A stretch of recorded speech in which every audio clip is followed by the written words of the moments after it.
Hello viewers, I'm here with my good buddy Dave. I've known for 10 years, law enforcement.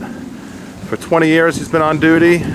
Welcome Dave, say hello to the audience. How you doing today everybody? Thank you for coming over here to my property and doing this recording. As promised to my viewers, I'd like to get law enforcement and get their input on some specific questions.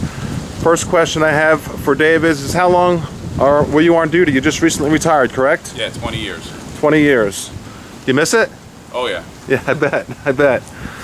And what do you have on the table there? What are you going to show us before I ask you some more questions? Well, I have a duty gun belt, as well as the Velcro inner belt.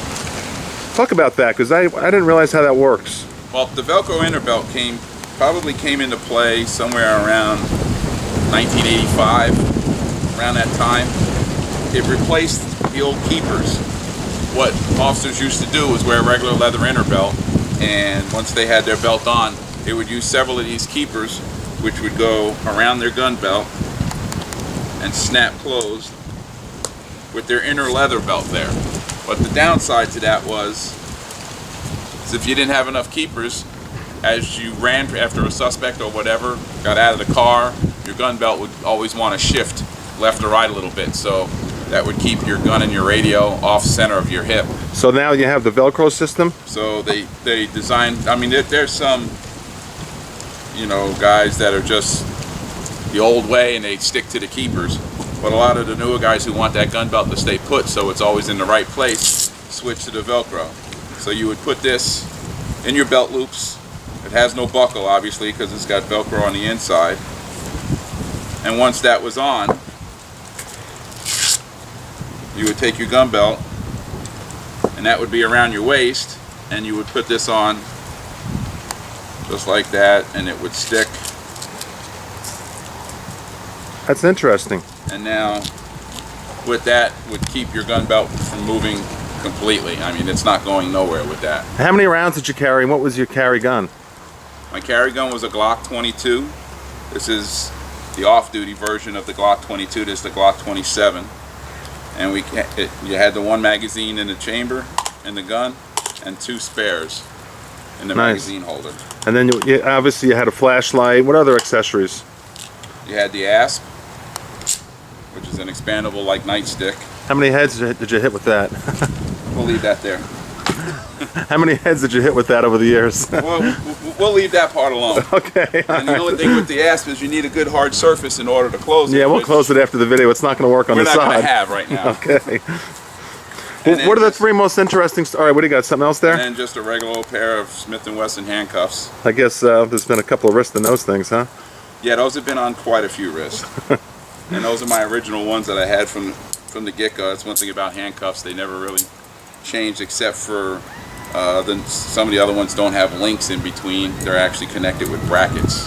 What about a person? We've got a big guy, like a huge guy like me. You use two pair. You use two pair, huh? Yeah, if you couldn't get his arms back around far enough, you just use two pair of these. And I don't think there was anybody bigger than that. I see. Double that up. Okay. Two pair. And then there was also leg shackles for someone who was being very combative. What's your feeling on the Second Amendment? I think everybody should carry a gun. If more guns are out there, more people are carrying guns, the less likelihood the criminals are going to do anything. Because if you outlaw guns, only outlaws will carry guns. Exactly. Of all the stops you've had, if someone had a gun in their car, what was your feeling? Like, would you want them to tell you they have a firearm? Yeah, the first thing I would want them to let me know is that they have a firearm on their person, or they have one in their glove box. Because the last thing you want that officer to find out is the fact that you have a gun by accident. Because the next thing you're going to realize is you have his gun in your face. All right, so if he does tell you, safety, yeah, for your own safety, for the officer's safety, always if you get pulled over, tell the officer, hey, I have a concealed weapons permit, I have my gun on my hip, or I have a gun in the glove box. Wherever it is, let him know where it is immediately. Yeah, so then he can take control of the situation. Most good officers will want to separate you from your weapon during the time that you're stopped. Yeah, because you never know. I mean, someone just because they have a permit, it doesn't mean you didn't just rob a bank, or you had a bad day. You don't like the fact the officer pulled you over. So let him know and control the situation, because if you don't, like I said, it can get ugly in a hurry. That's great advice. Over the years, can you think of some of the most exciting, or not exciting, but some of the most memorable arrests that I made was an armed home invasion. Oh boy. Guy had just gotten out of jail for doing the exact same thing 3 days earlier. A key to who's ever watching this: never put your name on the mailbox. Really? Why? Because this is how the guy got access to the house. He saw the name on the mailbox. He knocked on the door. When the maid answered the door, he asked for the person by name. Is Mr. So-and-so home? And the maid, thinking since he knows the name, must know him, said hold on. As soon as she turned around, he drew his weapon, put it against her back, forced her in the house, forced the homeowner, tied him up, and in the course of tying him up, the round went off and actually traveled through the fat of his back, came out of his back, and lodged in his elbow. And this is where, good thing most criminals are stupid, he had the maid call the wife at work to get the combination to the safe. Like that wasn't going to make a bell go off. Okay. Long story short, the wife called the police. Officers arrived at the front. I was approaching the scene. The suspect fled out the back. While I was going down the roadway, he ran right across in front of my unit. I locked him up, jumped out, ran after him, saw that he was running through a backyard and heading toward these 10-foot high hedges. And there was a small opening. Not knowing whether he was still armed, because we did know he was armed originally from the call. Not knowing that if he was still armed, I didn't want to lose sight of him, so I gave it everything I had, and I leaped through the air. All right. And while I'm flying through the air, he stopped for a split second. And the reason why he stopped, as I soon realized as I was flying through the air approaching him, was it was a canal. So I hit him, and both of us went into the canal. And you made the collar. Yeah, I was able to get control of him, cuff him, stuff him, put him up alongside the bank, and wait for backup to What's come your and get take him. on all these police officer shootings? In Florida, I think there's been like 15 or 20 law enforcement officers murdered, unfortunately. Well, why do you think that is? Is that people have less respect for the shield and the uniform? What's going on with all these murders? The economics of the country right now is forcing people to do things that they might not normally do. And some people would rather take a life than go to jail.